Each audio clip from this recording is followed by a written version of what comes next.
corporate executive turned chef, popularly known as OCP, Out of Control Punjabi Chef, and finalist of MasterChef India Season 2. He's an Indian and fusion cuisine chef, corporate chef guru, columnist, author, culinary consultant, trainer, poet, and chef RJ. His articles on culinary topics, food history, trivia, lost recipes, and food sustainability have been published in reading dailies and publications. He conducts corporate sessions using cookery as a tool on topics like stress management, paradigm shift, change management, out of the box thinking, and creativity, and cookery masterclasses on how to make interesting, delicious food, tips and tricks to make cooking easy, and food sustainability. Tarana Husain Khan is the co-editor. Tarana Husain Khan is a writer and cultural historian. She is the author of the award-winning historical novel The Begum and the Dasta, Deg to Dastar Khwa, Kissas and Recipes from Rampur, and the co-editor of Forgotten Foods, Memories and Recipes from Muslim South Asia.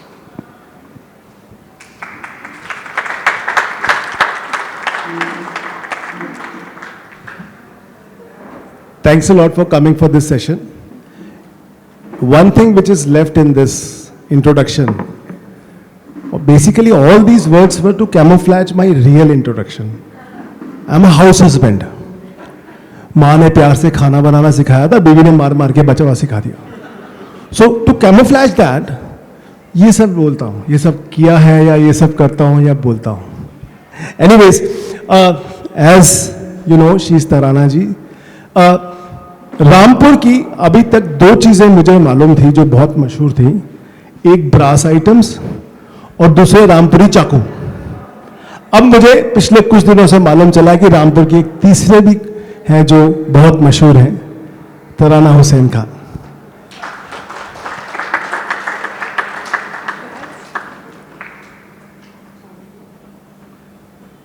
So now very interestingly, she has worked a lot on Rampuri cuisine, and which is very not so known thing. When we talk of Awadhi cuisine, when we talk of Muslim cuisine, we don't go to Rampur so much. We go to Awadh, we go to Lucknow, we go to this belt, this entire Taraika belt, you know, the plain basically, is not so famous for its cuisine among others. So that's a very interesting thing which she has picked up. So I would like to request Tarana ji, if you can tell us something about your journey and how you started, because I don't think so you are basically from culinary field or culinary background. Not at all. Thank you so much for the generous praise. I think lots of things from, according to me, a lot of things from Rampur need mention. Cuisine was one of the things that was a great part of Rampur culture or subculture, because Rampur was a princely state which survived the 1857 revolt, and so it was in a very advantageous position, stationed between Delhi and Awadh, and absorbing both the influences and creating something of its own. So my journey with Rampur cuisine began it was just, I can only say it was just fated, because I was not a foodie.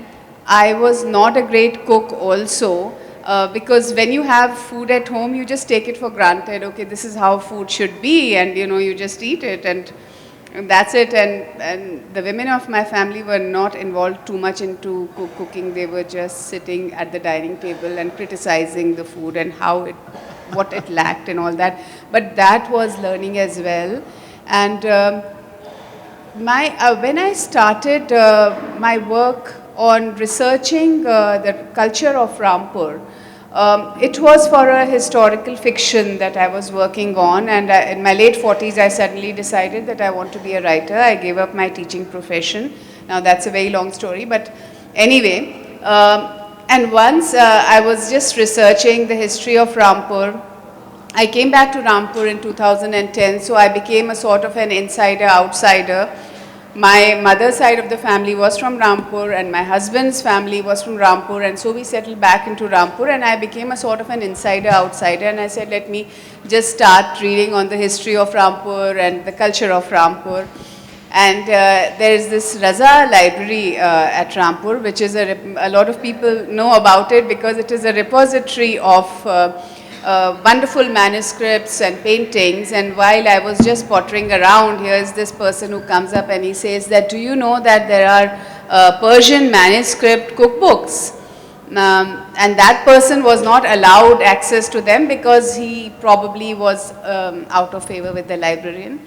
So he says, why don't you look it up? And I was intrigued enough. I went to the librarian and I said that I want to see this. And he said, do you know it's in Persian and do you know Persian? I said, no, I don't. He said, do you know what is cooking called in Persian? I said, no. So he said, it's called tam. And he just said, okay, please leave or whatever. But being from Rampur, I was able to find my way back to the cookbook manuscript, and I was really surprised because there were about 12 cookbook manuscripts which were dating 1816 to the 1880s. They were written in Persian, and they had various pulaus and biryanis and kebabs and achars, and I could just read the headings. Like I could read pulao, khasa, pulao or whatever. And I was really intrigued because what happened to the rest of the pulaus, for instance? I just know one pulao. I just know one korma. So what happened if all these pulaus and kormas and kebabs were being cooked? Where did they disappear off to? And so I decided to learn a bit of Persian and translate one of the manuscripts. And that's how this journey began. And the next part was, of course, attempting to cook, which was the tough part because number one, I was not a great cook. But luckily there in Rampur, you have those old khansamas or cooks or chefs. And so I tried to take the help and there were disasters. But anyway, another thing was the measurements. It was all dam, tola, masha. There were notations like dots and dashes. And so it was very, very tough. And everything just went off. For example, Shami kebab was not boiled, but actually it was ground, and we all know the kind of Shami kebabs that we have is always boiled. So what was happening? I started writing about this, and luckily one of my article was shared very widely, and that is, it came to the notice of a professor of history at the University of Sheffield, and she got in touch with me, and she started talking to me about my work, and we got this project together, which was called Forgotten Food, Culinary Memories and Lost Rice Varieties in India. And that's how my journey in the true sense began, because without these resources, it was impossible to do the work that I wanted to do, and which actually kept evolving as we worked on the project. Since 2019, we have been working on this project, and it has been a wonderful experience. I think that's how my journey began. But you started with a fiction. Yes. Your first book was a fiction. Yes, it was. It was Begum and Dastan. Begum and Dastan. It was historical fiction, once again based in Rampur, which is why the culture of Rampur was depicted. It's based on a true story, and it's based from my husband's family. It's a true story, though I had to change the name from Rampur to Sherpur and change everybody's name because I didn't want to upset anybody. But that also was a very important part of the research, because when you look at the system that was there in Rampur at that time, it was so intriguing. The thing about cooking in Rampur, or the cuisine of Rampur, was that it was a gendered cuisine. It was not the women who were were taking part in creating this cuisine. It was the khansamas, the male chefs, because the kitchens in the Rampur fort, now I'm just talking about the royal kitchens, they were all male spaces, and the spaces of consumption were female spaces. You see, I wish we had the same thing, but you have it at your at your place. I really Yes, enjoy. I am the Ramu Kaka of home, my place. No, but the thing is that all the amalgamation that was happening, the chefs from Mughal cuisine, experts in Awadh cuisine, and the Rampur chefs were creating something in the royal kitchens, which was the Rampur cuisine. And so that was extremely intriguing for me. The pathways of food, the evolution of food, and why were these cookbooks written in Persian? The Khansamas didn't know any Persian. Most of the women didn't read Persian. It was the nobility, the elite nobleman who wanted to project himself, and the Nawab of Rampur wanted to project himself as a highly cultured person who knew literature, who knew the art of dressing, who knew poetry, and who also knew cooking. Or he could distinguish between the taste, what was the correct taste. So the textualization of cuisine was a very important part of my research. And so I was writing on how these cookbooks, one of these cookbooks, by the way, was supposed to be written by Nawab Kalbe Ali Khan in the 1860s. Of course, you can understand that the Nawab probably commissioned it, and he was named as an author. So probably they consulted the Khansama of Rampur and asked him how things were cooked. But they wanted to put it down that, okay, these were the things that are being cooked here. They wanted to preserve it historically, and that is what we have forgotten. And so most of it is forgotten foods. Yeah, basically what I realized, I've done quite a bit of research for one of my article on khichdi. So as you have also mentioned in one of the articles in this, khichdi was one of the most favorite dishes for all Mughal emperors. Akbar used to have one type of khichdi in every meal. Same was with Jahangir. So I came across a dish called Jahangiri khichdi, which was, if I remember correctly, which was mentioned in a manuscript of members of Sultan of Mandu. Yes, correct. So, but when I tried to replicate, I had lot of stuff which was not there. मेरे पास सोने चांदी के सिक्के नहीं थे, वो लोग सिक्के डालते थे. No, there was a scientific reason for that. They used to put lot of camphor. So we don't practice that type of cooking now. And the other problem is that all these things are not scripted. Correct. Because in a country where every 50 kilometers, when the culture changes, the food changes. So scripting is not possible. Unlike other countries where same food with slight bit of tweaking happens. So it's a very good thing, ma'am, that you have started scripting. Now, can I say this, that Dekh to Dastar Khan was the stepping stone towards this book? Yes, I think that's a very intelligent observation. So when I wrote Dekh to Dastar Khan, I was writing about Rampur cuisine and Rampur culinary culture, the history of Rampur cuisine, that I was in this little cocoon of cuisine. But when I was a part of this project, we also started reaching out to other food writers, and we started a series on Scroll, where other writers from different regions wrote about their cuisine. And that is how the second book, that is Forgotten Foods, happened. That is an anthology from different food writers.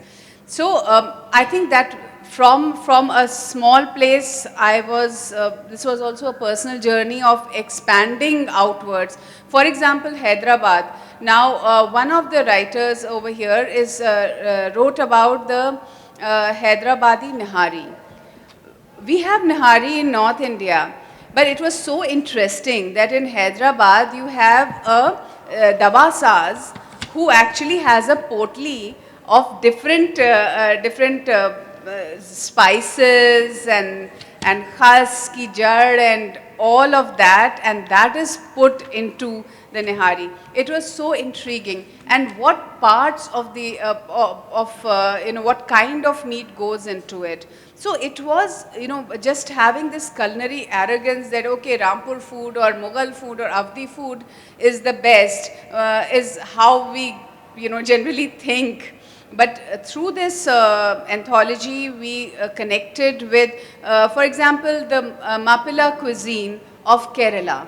Has something called a mutta mala. Mutta mala is egg strands. I don't know, many people have heard about it. I think some of you, yes, but I had never heard about it.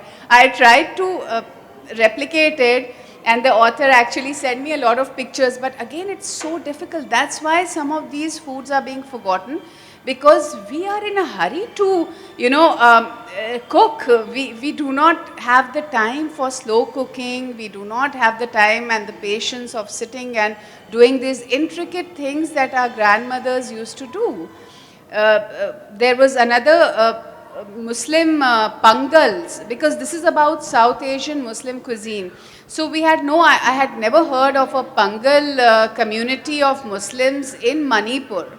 And they had this dish called eromba, which is like aloo ka bharta and dried fish. And again, a very different taste. This is something that again I tried, and your taste buds are also used to some food. So expansion and this kind of culinary adventurism, which I find in younger people, it's so heartening that younger people are more open to these experiences and they do want to. But yes, look around you, look at the states. Like when I come to Hyderabad, it's a totally different experience of eating. We went to Chennai recently, absolutely different, because restaurant food is different from the actual food of the place. Forgotten Foods is about reaching out, reaching beyond your culinary arrogance and culinary regionalism, and going out of it, and finding people, finding cuisine. I think that has been a tremendous journey. I would like to add something about khichdi. Since you mentioned khichdi, and khichdi is very close to I think everybody in India, because it's a pan-Indian dish, and I firmly believe that it is the Indian dish that was created in India. Because there is an incident when Nadir Shah, I think, or I'm forgetting, or was it Gauri, who came to India, and he remarked that what kind of people are these? They mix galla mein galla mein they mix grains and they eat. What kind of people are these? What kind of food is this? They are mixing grains and eating. So Rampuri khichdi, which I have written so much about, is an urad dal khichdi. A simple dish which the Nawabs loved, and the common people love it even today. So every winter, every single day, in nearly every household, it is urad dal ki khichdi with ghee or something, some gobi gosht or something like that. And I think the next thing that I would love to talk about is the Tilak Chandan Chawal. Ji which आपको एक बड़ी interesting बात बताता हूँ. In that entire belt, Moradabad, Bareilly, Rampur, Haldwani till Dehradun, there is a lot of Khatri communities there. So there, urad dal ki khichdi is one of the staples. It has been cooked at least twice a week. मेरे घर में बनती है, मेरी बीवी खत्री है UP की.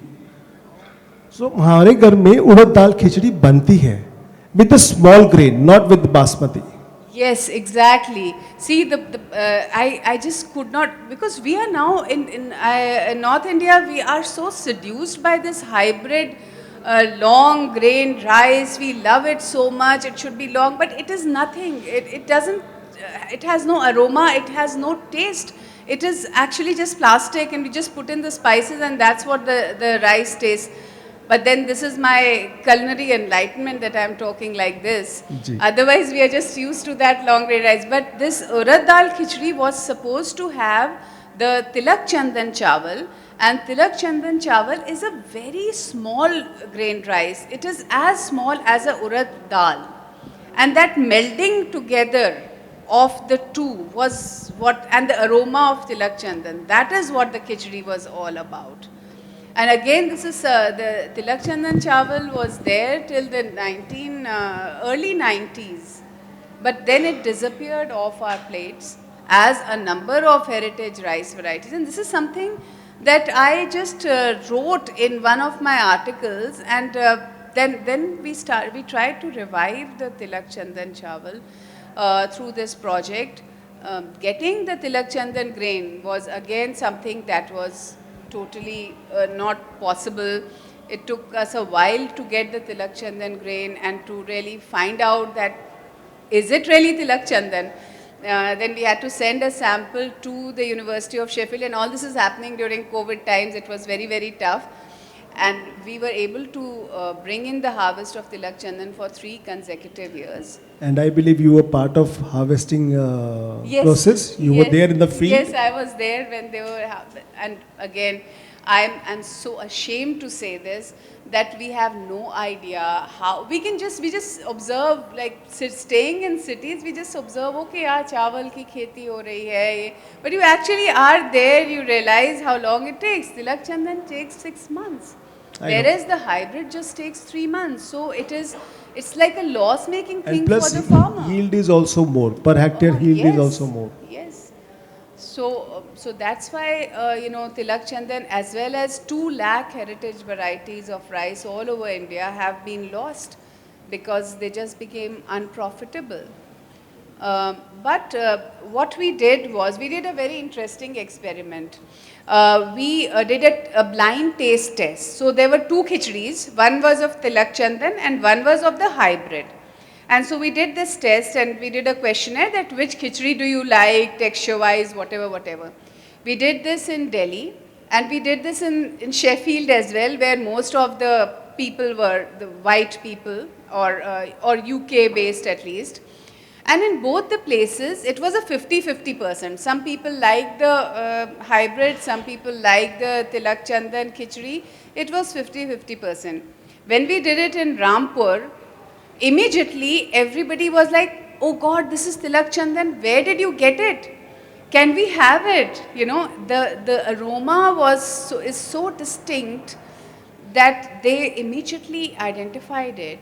So this is a cultural loss. The loss of Tilak Chandan is a cultural loss, as is the loss of different heritage varieties all over this country. And if you don't hang on to this, if you don't cling on to this, we'll be losing much more. Absolutely. See, nowadays, if you're buying groceries for your place, you will see instead of what is written on the rice pack is double XL. अरे कमीज थोड़ी है यार. So the idea is that grain should grow, after cooking it should grow in the double size of its original size, the raw size. And there is nothing like khushbu. Basically basmati word is derived from Sanskrit. It is khushbu se bhara hua.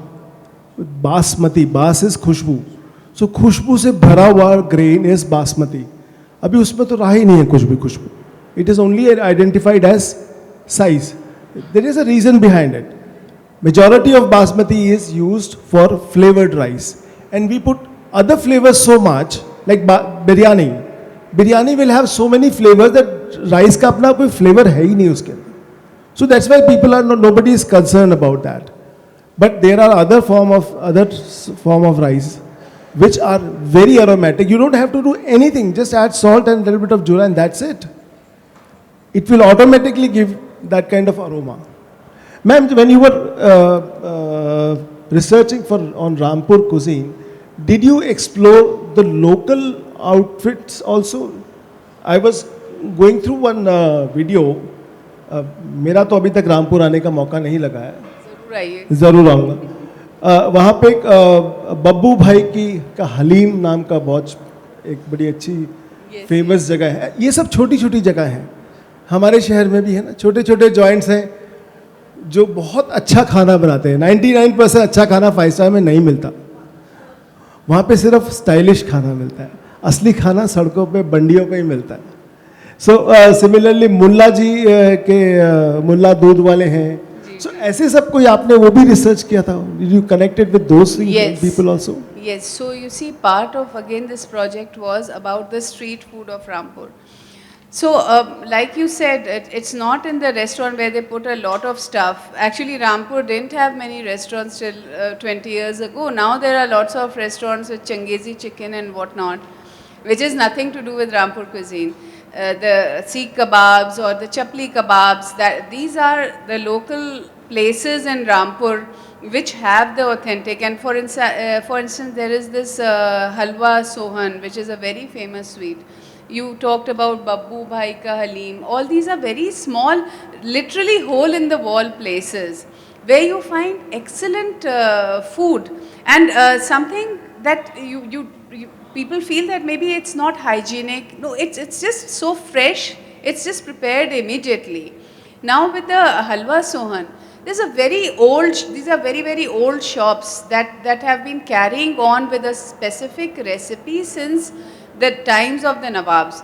And after the Nawabs they didn't have enough resources, so they were sending out their khansamas. So these khansamas were setting up small spaces.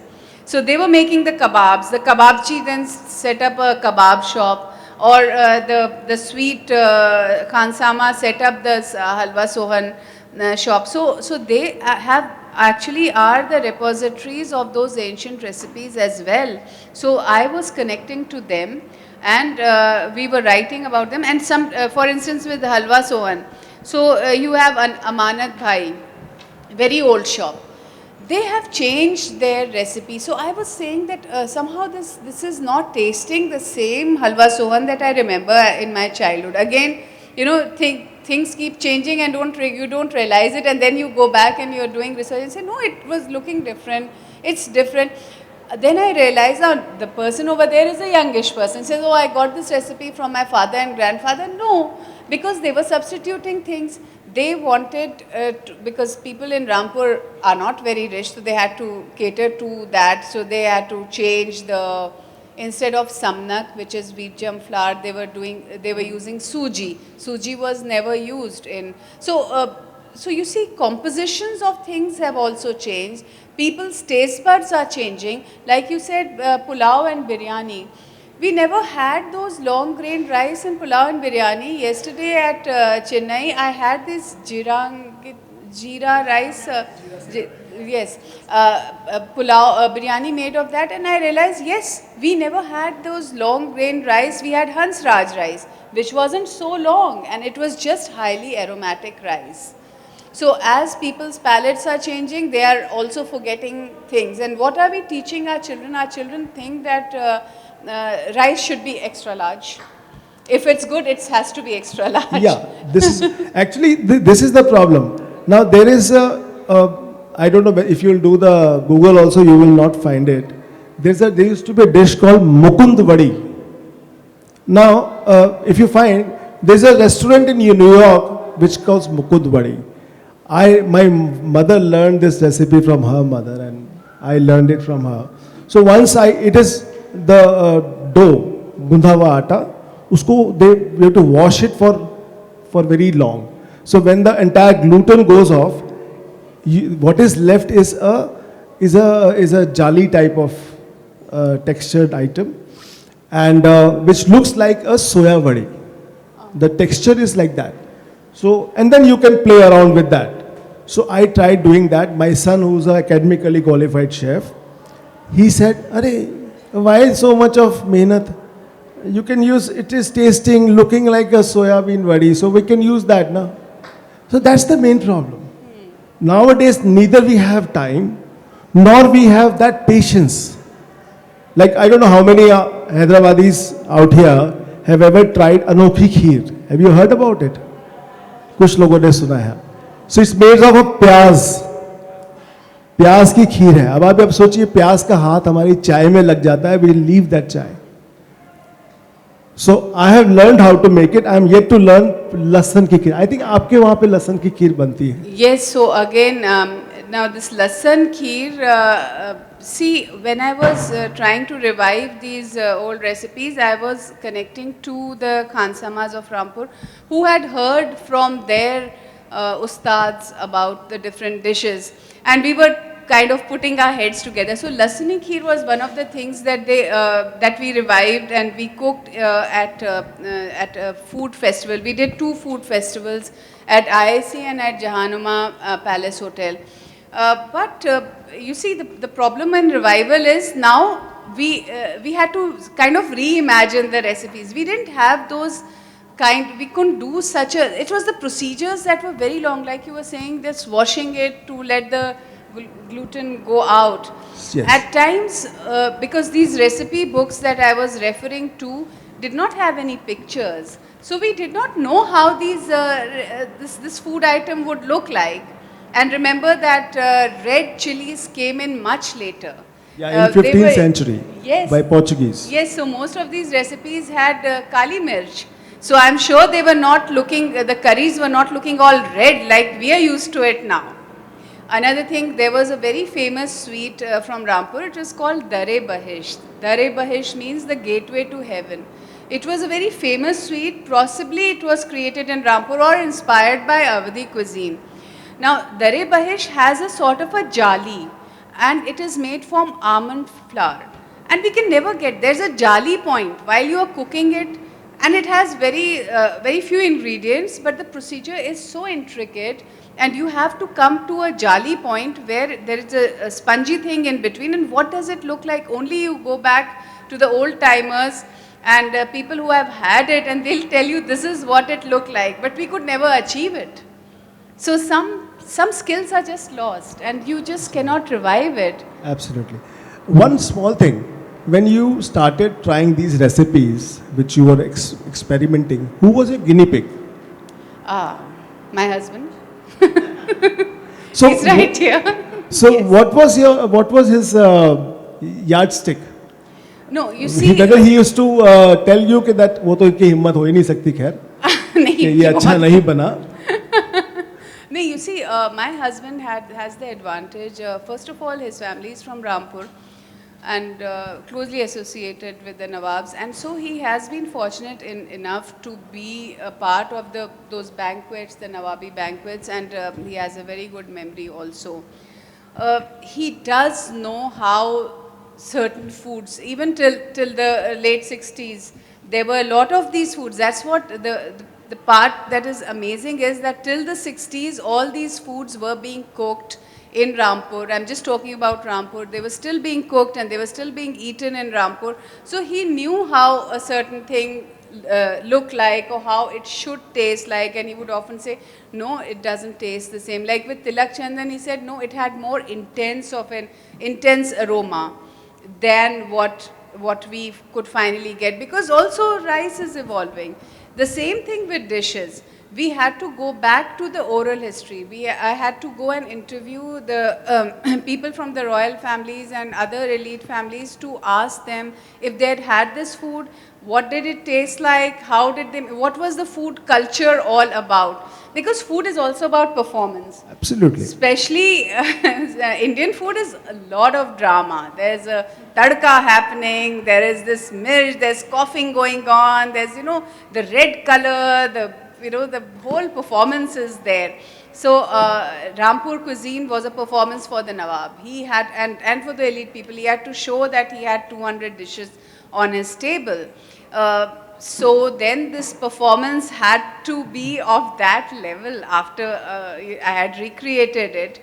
And the projection of the cuisine, people don't know about Rampur cuisine anymore, whereas it was really lauded as one of the premier cuisines at that time. So then projecting it was another thing. Teaching the Khansamas things that they had heard about and making them increase their menu. But then even if they increase their menu, what would they do when people don't demand a shabdeg from them? So then we had this website that is called Rampuri Khansama. Maybe you can even check it out. It has the phone numbers of all the Rampuri Khansamas, and they cook anywhere in India. There is a menu also, and you can call them for your weddings or whatever. I think they, I don't think they're expensive at all. But you know, that was one part of this whole idea of projecting the cuisine, is to teach the people how to cook it and to project that cuisine outside Rampur. So, well, it's a long journey and it's still Correct. continuing. So when you research so much, do you think there is an interconnection between all the form of cuisines from places which were predominantly a Muslim states like Hyderabad, Lucknow, part of Delhi also? So is there any interconnection? Because I feel that there is. Yes, definitely. Definitely, there is interconnection between all these Muslim princely states as well as the other states, not just the Muslim princely states, because recipes always travel through timelines and through boundaries, and they are recreated. Like you said, there are no two recipes would be the same. You have Hyderabadi biryani, which is different from the Awadhi biryani. Both the things, both Because are biryanis. local weather, topology, the cultivation, all these things, like Hyderabad is situated on a Deccan plateau, which is hot. So to cut the heat, we add lot of chilies to it. And to cut the chilies effect, we add lot of sourness. So our biryanis are little harsh. Even the texture is different. Whereas Avdi biryani, the Nawab Sahib used to like everything delicate. So it is more aromatic, more different flavors, more softer textures. And if you go to Rajasthan, which is not so popular in these things, there you will find lot of ghee, no sourness, because pani tha hi nahi wahan par. So these things definitely play their own role. Yes, as well as the local cuisines, because Hyderabad is set up and it was interacting with the local cuisines around it, and incorporating that sourness that you're talking about. Correct. Sourness was never a part of the Mughal cuisine, but No, over but here then it because was. of the weather Yes. conditions, and then here a lot of outsiders came here and ruled. So they also brought Yes, and with them. so this is a great, study of travel. Let's not leave out Calcutta ki biryani, which has aloo in it, right? Wajid, and everyone is so offended. Why aloo in the probably because पता नहीं उड़ीसा और waste Bengal 15th century से पहले कैसे जीते थे, because आलू तो आया 15th सेंचुरी में. आया ही नहीं था. Exactly. So that was another interesting study. There is a dish called Rizala. I don't know if you know about a dish called It's a Rizala. Bhopali delicacy. Again, you were saying it's Bhopali. Actually, it's created in Calcutta. And when I went to Calcutta, they said, oh, it's an Awadhi dish. It is not. You see, and it is created by Wajid Ali Shah in the kitchen for Razil. That is Razil means humble person, गरीब लोग. उनके घर में पकता था. Razila, Rosila, Rizala हो गया वो. फिर when it went to Bhopal, they have a lot of palak and coriander. So they put palak and coriander in the Rizala, and that became Bhopali Rizala. And we have no idea about Rizala in UP. We don't know how to make it. We have never had it till if you come to Calcutta, you have it. So that's what recipes are. They travel. And one more very interesting thing I can say is that when we talk about these forgotten recipes, so many are being forgotten, are because they were top-down things. The Nawabs are making it. They are making very elaborate things. They will not endure till they come down to the common kitchen. So what's happened in Rampur is that some recipes are enduring, and they are enduring because the women of Rampur have continued to cook them. The Khansamas have forgotten, they are out of employment, they are unlettered, they never wrote them down. But the recipes that the women of the house decided that, okay, this I'm going to make my own. I'm just talking about Rampur, I don't know about the other place. That they made their own, and that has endured. And those are the tastes that are still there of Rampur.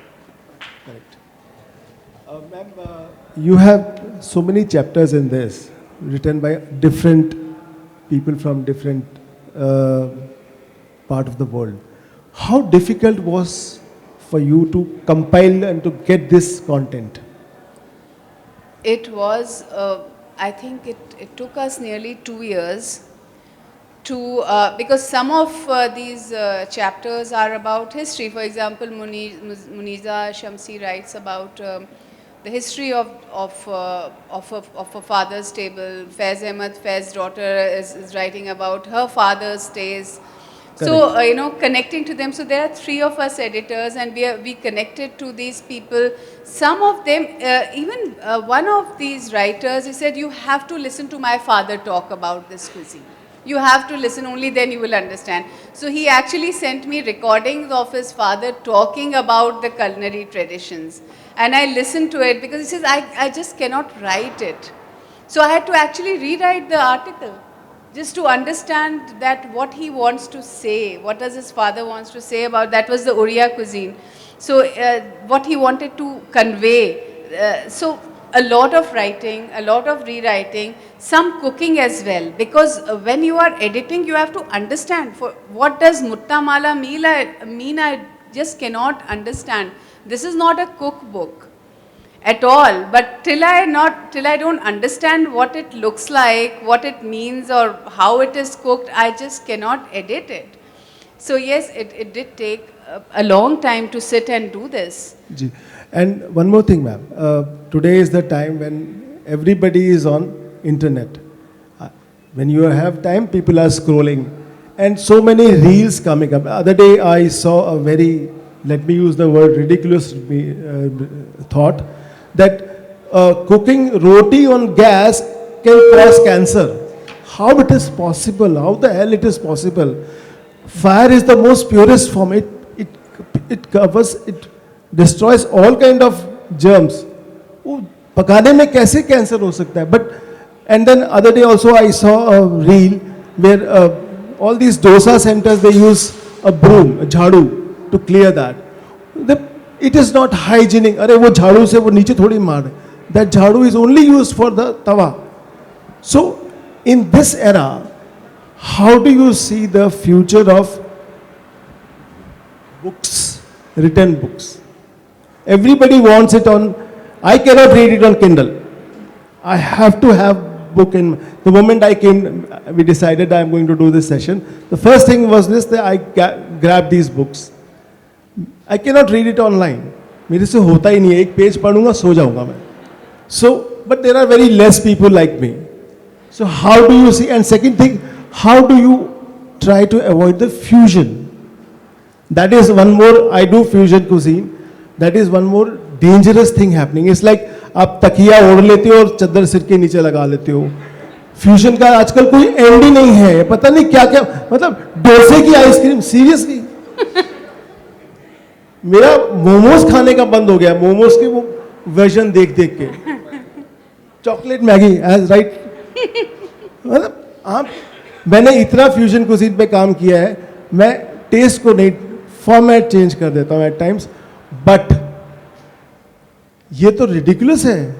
So how do you cope up with that? How do you plan to cope up with that kind of? See, the first part of the question is about the reading public. I am so heartened to see, where I go to different lit fests, so many young people coming there. They are reading, they are buying books, and I think there are lit fests in nearly every other city. So there must be a reading public, isn't it? There are people who love books, and there was a time when people said that, oh, books are just going out of fashion and there will be just e-books or just Audible. No, people still love the written word. And if they didn't, why would us writers be writing at all? We are not just doing it for ourselves. So something is catching the attention of people. So I think books will endure. They have always, the written word has endured. And even in the time of social media, when you have 1 minute and 2 minute reels on Instagram, well, I'm using those reels to sell my book. I'm using those reels to send word about what I am working about. So I'm using it positively. That is, you're using as a tool. Yes, as a tool. And the second question is about fusion cuisine. It is food adventurism. It will happen. It will always happen. There will be some meetha korma, and there will be something else, meetha pulao or some, the fusion chocolate pulao will happen. It will happen still No, I it agree. will continue No, to no, be I a agree. fusion. This is one art form where there is no limit, and you can create anything out of anything. And whether it is leftover, whether it is creating something new, but at least it has to be some sense. Agreed. You know, how many people out of you have ever tasted? Is a secondary thing. You have heard about gosht ka halwa? Gosht ka halwa.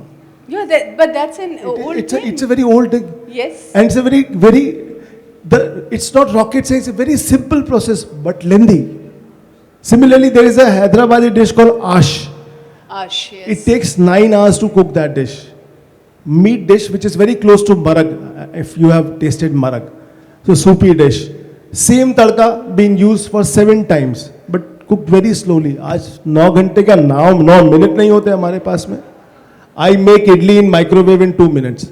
Yes, 10 minutes. I will do that.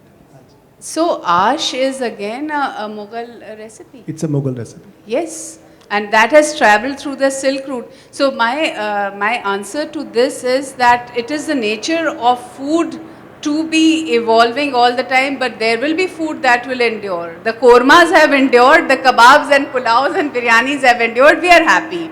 There might be chocolate pulao tomorrow. It's okay, but we'll still have our old pulao sometime or the other. So नहीं, chocolate samosa है, chocolate वो है, और मावे की कचौड़ी है.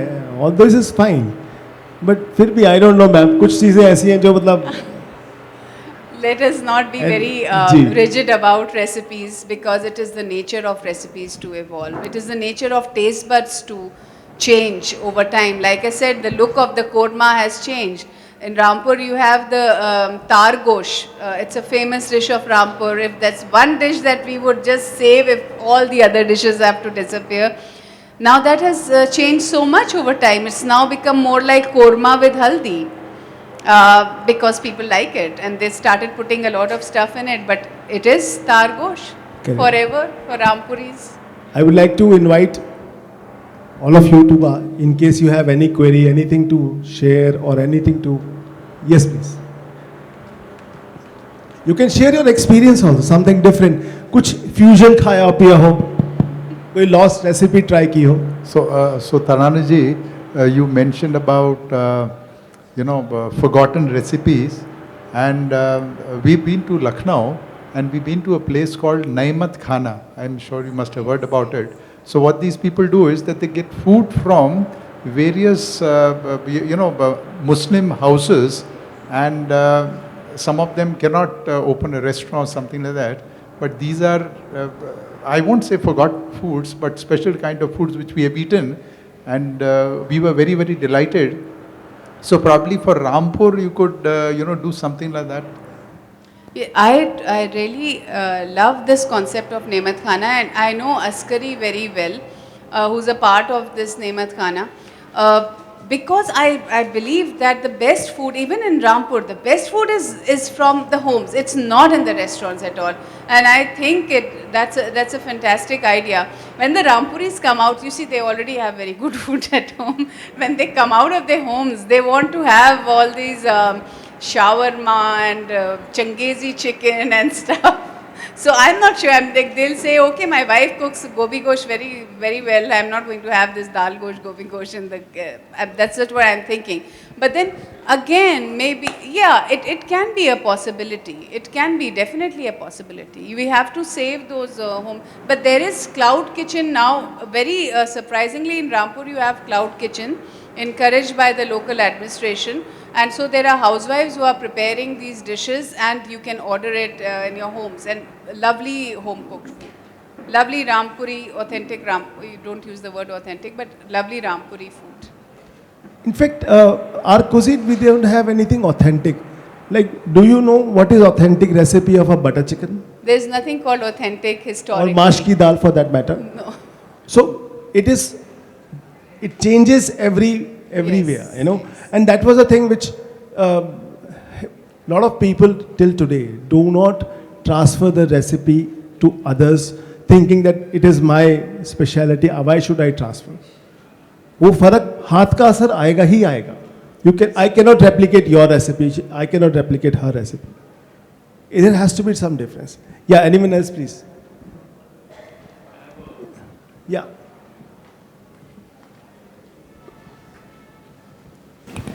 Hi, so I studied food science and also the passage of food. My degree covered a lot of things, and I'm very passionate about learning about the origins of Indian food. Especially as you said, Indian food doesn't really have our own authentic, like because of the trades from everywhere. And I had a bit of trouble doing my own research. So as you wrote your book, do you have any recommendations of places, or if there are any libraries specifically that helped you in finding the tracing of food or the original recipes? Because sometimes I worry that when I talk to my people like back in Tamil Nadu, there's sometimes a language barrier. And is there any way that there are more publications that you would recommend for someone doing their own research? If you want to go into, for instance, in North India, like I went to these Persian cookbooks, those original manuscripts would have the recipes. The same thing would be there in Tamil Nadu. I do not know about the manuscripts, but if you really want that authentic, original kind of cuisine, you would have to go to the libraries. For example, there is Khwane Nemat here in the library in Hyderabad, which is a Persian manuscript of all the foods that were cooked in the 17th, 18th and 19th centuries. So you would have to go to the sources. I do not think that for example, Salma Hussain has translated some recipes of Mughal India. So yes, some of them have been translated, but not all. It would be a work of going through the through the sources only. I think we have time for 2 more questions. Now, I had a thought on what you mentioned about social media, and this thought came to me when you said that you had researched for 2 years, speaking to people who make these food in the whole world places. What we're going through right now is with the internet. If I want the recipe for, let's say, a butter chicken, I would Google butter chicken recipe, or anything about the origin of food or a particular ingredient. I don't often realize that maybe that information on that particular website which has come up first has been taken from another website, which has been taken from another website, which has been taken from another website. Now, the advantage before the internet was that these were documented by a few people and spread wide. Now with the internet, you have no clue, or you can't really tell what is the source of this particular information. So in a sense, there is misinformation that is copied and pasted again and again across blogs and websites and internet. If somebody wants to write a piece on a history of Hyderabad, they will Google it or ask ChatGPT, which will collate most of the information that's already available there. So what's the challenge here? I mean, which is why books are so important, because the amount of research that's going in there. But now with a lot of people writing and documenting everything 1000x compared to how it used to be earlier, what challenges does this pose, this kind of aggregated information versus going down to the source? How do you tackle that? It is very tough to know if this recipe of butter chicken or korma is, because there would be thousands of versions, and then you have chat GPT into the mix, which is just telling you something else. I think it has to be a lot of discernment on your part as a person who knows food, and it requires a lot of practical work as well to understand that does this work at all, or it's just been copied and pasted here and there, and there are lots of filters that go into that final look of the thing. So yes, I think more hard work goes into it, more flux of information, more discernment, and more hard work, I think. Chalo. I think we can go on. We both can go on for an entire day. Yes. But we have Krish session coming up, which is again very interesting. And I hope anyone else want to ask anything? Excuse me. I am basically from Lucknow. Lucknow? Yeah. Acha. And I remember till 70s, the real basmati was available when after that it's disappeared. Because when basmati you cook, you can get the smell at least few hundred meters. Absolutely. Correct. 70s नहीं sir, 80s तक ये था. 80s तक But था. now it has disappeared. Now you don't get the basmati, even if you go to Dehradun also, you don't get that basmati which used to smell when you cook. Of course, nowadays people are using a cooker and all, but when you make an open vessel, it used to smell very well, and people will know that ki, you are cooking the basmati rice. But now it is not available at all.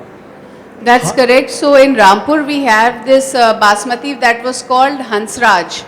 And so again there was one more, I don't know if you've heard about it. So Hansraj we were able to source from a place that was just 300 meters from Pakistan border and get the seed from there and try to grow it, and we did bring in the harvest. But you see, it still did not have that same aroma because of cross-pollination and years of disuse, displacement of farming communities over the areas in Kashmir. So all these are real problems because of which, and like I said, loss of these varieties is a cultural loss. It is a deeply felt loss, at least for our generation and the older generation. Maybe the young people will just get used to those extra large size of what they call basmati, and is not really basmati. चलिए अब मुझे इशारे मिल रहे हैं, बंद कर दो. Thank you very much for being such a lovely audience. Let's have a round of applause for Tarana ji. We are waiting for next book. Thank you so much for this wonderful session. Thank you, audience. And yes, I'm coming out with a cookbook of the revived recipes of Rampur cuisine. थोड़ा बहुत हैदराबाद भी आने दीजिए उसके अंदर. अब हैदराबाद आके रहते हैं और फिर यहाँ पे देखते हैं क्या होता है. Thank you so much. It was lovely talking. Thank you very much. Thank you for the lovely session.